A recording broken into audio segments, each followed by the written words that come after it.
नमस्कार दोस्तों, जय हिंद, जय भारत। पिछले वीडियोस में मैं चर्चा कर रहा था मराठों की, मुगलों की। आज मैं मराठा साम्राज्य के प्रधानमंत्रियों की बात करूंगा। मैं बात करूंगा ऐसे सूरवीरों की जिन्होंने भारत को एक तरह से मुगलों से भी बचाया और अंग्रेजों से भी बचाने का प्रयास किया, और काफ़ी हद तक वो इसमें सफल भी रहे। कुछ सूरवीर बाजीराव प्रथम जैसे भी हुए, जिनके बारे में मैं थोड़ा संक्षेप में आपको बताने का प्रयास करूंगा। उनके जो प्रधानमंत्री थे, या एक तरह से कह सकते हैं सलाहकार थे, और उन सलाहकार जो परिषद अष्टप्रधान के सबसे प्रमुख जो थे वो पेशवा थे। और पेशवा जो है एक मराठी शब्द है जिसका मतलब है प्रधानमंत्री या मुख्य सलाहकार। छत्रपति शिवाजी के अष्टप्रधान मंत्रिमंडल में प्रधानमंत्री अथवा वजीर का पर्यायवाची पद था पेशवा, जो फारसी शब्द है। बेसिकली फारसी जो है मराठी, और फिर वैसे ये निकला हुआ है मराठी मतलब फारसी शब्द से, तो इसका मतलब प्रधानमंत्री होता है। और पेशवा का पद वंशानुगत नहीं था, ये मैं आपको बताना चाहूँगा, लेकिन बाद में फिर ये जो है धीरे धीरे ये वंशानुगत भी हो गया था। तो बाद में जो है एक तरह से ये उत्तराधिकारी बन गए थे छत्रपतियों के। तो पेशवा का पद मर्यादा में वह अन्य सदस्यों के बराबर ही माना जाता था। श्रीमंत छत्रपति राजा राम महाराज के समय में पंत प्रतिनिधि का नवनिर्मित पद राजा का प्रतिनिधि होने के नाते पेशवा से ज्येष्ठ ठहराया गया। तो छत्रपति साहू महाराज का सहयोग और सहमति द्वारा जो है धीरे धीरे ये आगे बढ़ा, और पेशवा पद को वंश परंपरागत रूप से देने का श्रेय छत्रपति साहू महाराज को जाता है। मराठा साम्राज्य में अंतिम निर्णय छत्रपति ही लेते थे, लेकिन उसमें जो काफी अधिकार जो है वो पेशवाओं को दे रखे थे। पेशवा जो थे, उन पेशवाओं में सबसे जो प्रमुख पेशवा जो थे वो थे बालाजी विश्वनाथ पेशवा। बालाजी विश्वनाथ पेशवा 1714 से लेकर 1720 तक जो है पेशवा रहे। और मैं आपको बताना चाहूँगा, जब राजा राम जो थे, वो राजा राम जब एक तरह से अल्पवयस्क थे, तो उनकी देखरेख करने का काम वो पेशवाओं को हस्तांतरित किया गया था। तो और शासकीय जो केंद्र था वो सतारा की अपेक्षा पुणे निर्धारित करा गया। और पेशवा माधवराव के मृत्यु के उपरांत सतारा राजवंश के साथ हुआ, और वैसा ही पेशवा वंश के साथ भी हुआ। तो माधवराव के उत्तराधिकारियों की नितांत अयोग्यता के कारण राज्य की सत्ता उनके अभिभावक नाना फडणवीस के हाथों में केंद्रित हो गई थी। तो बहुत लंबा इतिहास है। और जो तीसरा युद्ध हुआ अंग्रेजों के साथ, उसके साथ ही मराठा युद्ध की जो है मराठा, वो समाप्ति के साथ ही एक तरह से वो पेंशन भोगी हो गए थे। तो यानी कि बहुत ऊपर तक गए, चाहे वो प्रथम बाजीराव पेशवा के इस काल से लेके, और बाद में नाना साहब जो है वो फिर कमज़ोर हुए। तो सबसे पहले मैं बात करूंगा पेशवाओं के सबसे पहले पेशवा बालाजी विश्वनाथ के बारे में। पेशवाओं के क्रम में 7वें पेशवा, किंतु पेशवाई सत्ता तथा पेशवा वंश के वास्तविक संस्थापक जो है वो हम बालाजी विश्वनाथ को मानते हैं। बालाजी विश्वनाथ 1662 के आसपास श्रीवर्धन नामक गांव में हुआ था इनका जन्म, और उनके पूर्वज श्रीवर्धन गांव के मोरूसी देशमुख थे। और महारानी ताराबाई जो पुत्रवधू थी महाराज छत्रपति शिवाजी महाराज की, उनके दरबार में क्लर्क के रूप में या लिपिक के रूप में उन्होंने कार्य करने का काम किया। और अपनी बौद्धिक प्रतिभा के बल पर दौलताबाद के जो सूबेदार थे उन्हें नियुक्त किया गया। धीरे धीरे औरंगजेब के बंदीगृह से मुक्ति या राज्यारोहण के ध्येय से जब साहू महाराज ने महाराष्ट्र में पदार्पण किया, तब बालाजी विश्वनाथ ने उनका पक्ष ग्रहण कर उनकी प्रबल प्रतिद्वंदिनी महारानी ताराबाई तथा प्रमुख शत्रु चंद्रसेन जाधव, चौहान और दामाजी, इनको परास्त किया। बल्कि वो साहू महाराज के वो निकट आ गए, तो साहू महाराज जी के निकट आए।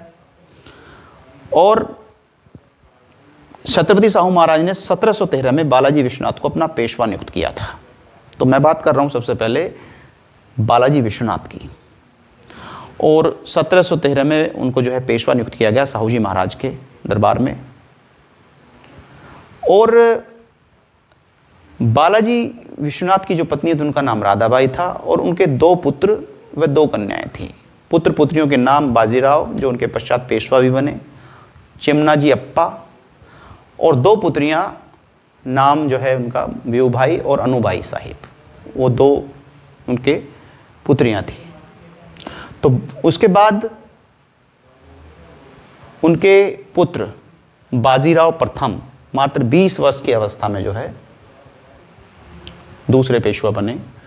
और छत्रपति साहू महाराज ने 1720 में बालाजी विश्वनाथ की मृत्यु के उपरांत 19-20 साल के उनके ज्येष्ठ पुत्र बालाजी राव को पेशवा नियुक्त किया था। और उन्हें जन्मजात ही नेतृत्व करने की शक्ति थी, क्षमता थी। और उस शूरवीर ने बहुत सारे युद्ध लड़े, लगभग 20 वर्ष तक उन्होंने युद्ध ही लड़े। और उनके जो चाचा थे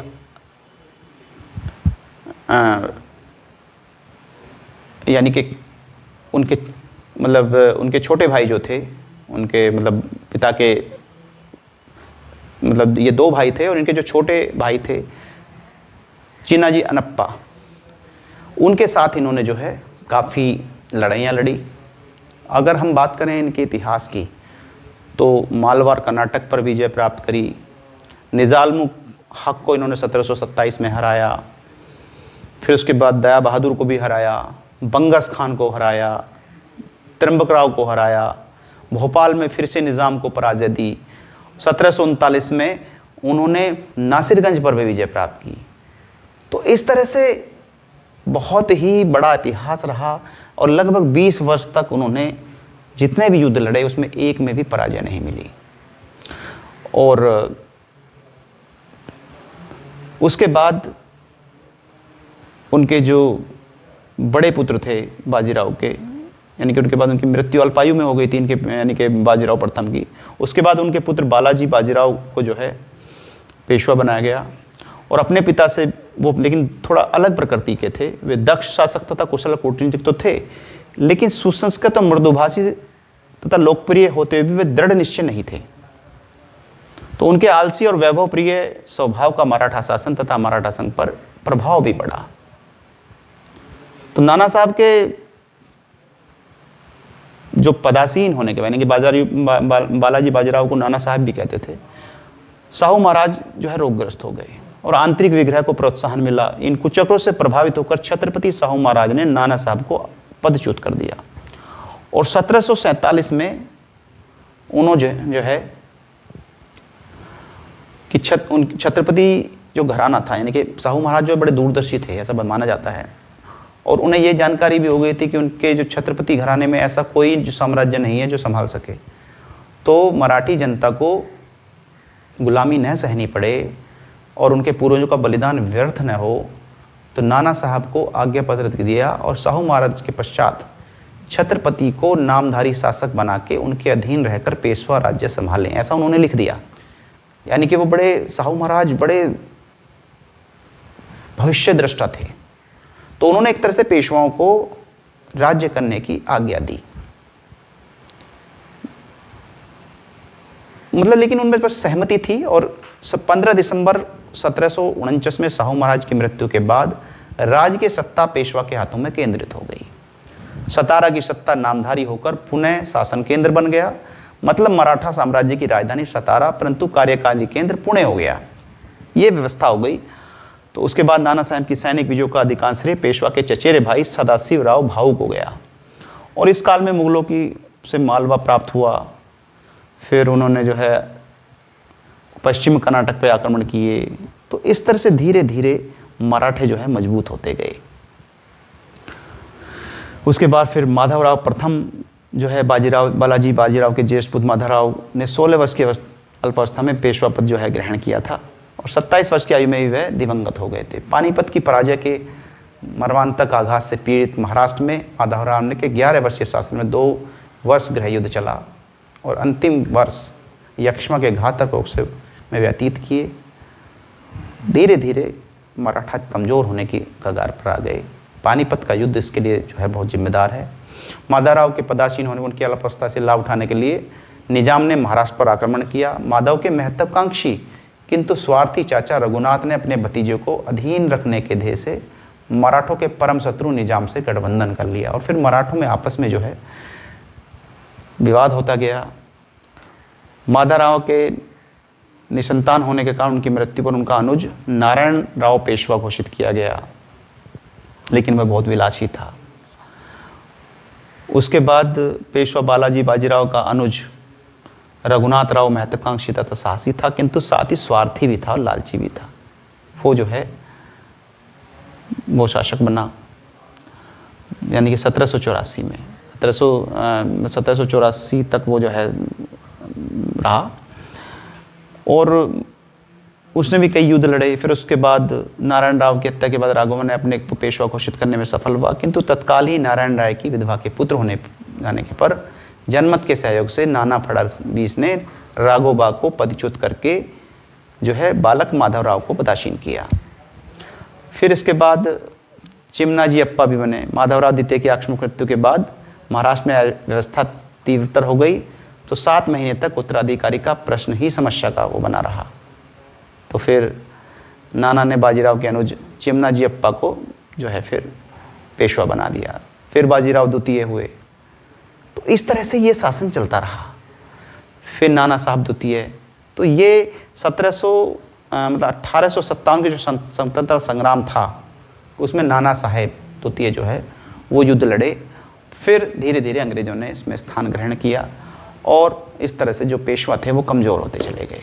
मैं किसी दिन फिर और वीडियो लेके आऊँगा, विस्तार से इसकी चर्चा करूँगा। तो अगले वीडियो तक के लिए मैं आप लोगों से विदा लेना चाहूँगा। तब तक के लिए नमस्कार, जय हिंद, जय भारत, धन्यवाद।